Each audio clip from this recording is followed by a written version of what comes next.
কোনো অন্য কোনো রাষ্ট্রের, সেটা যে কোনো রাষ্ট্র হোক, তার কোনো করদার্য হিসেবে বাংলাদেশকে দেখতে চাই না। বাংলাদেশের স্বাধীনতা, সার্বভৌমত্ব এবং জাতীয় মর্যাদা অক্ষুণ্ণ রাখবে। আমরা এরকম একটি দেশ প্রতিষ্ঠা করতে চাই। সেটার জন্যই জুলাই গণঅভ্যুত্থানে আমরা সকলে অংশগ্রহণ করেছিলাম।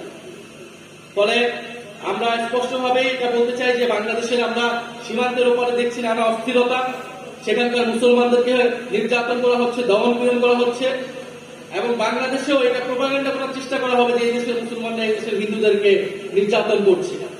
এই মিথ্যা প্রচার করে তারা সেইখানে মুসলমানদেরকে হত্যাকাণ্ড করার জায়েজ করবে।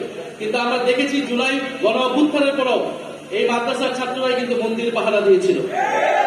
এবং এই দেশের হিন্দুদেরকে যদি কোনো ধরনের সাম্প্রদায়িকতা করার কেউ চেষ্টা করে, স্যাবোটেজ করার কেউ চেষ্টা করবে, আমরা আমাদের ভাইদেরকে রক্ষা করার জন্য প্রস্তুত আছি।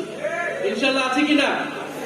এদেশের মুসলমান, হিন্দু, বৌদ্ধ, খ্রিস্টান সবাইকে সবার নাগরিক অধিকার সুরক্ষায় আমরা কাজ করব এবং এদেশের স্বাধীনতা, সার্বভৌমত্ব এবং ইসলাম রক্ষায় আমরা কাজ করব। ধন্যবাদ সবাইকে এবং জাতীয় ওলামা অ্যালায়েন্সকে আবারও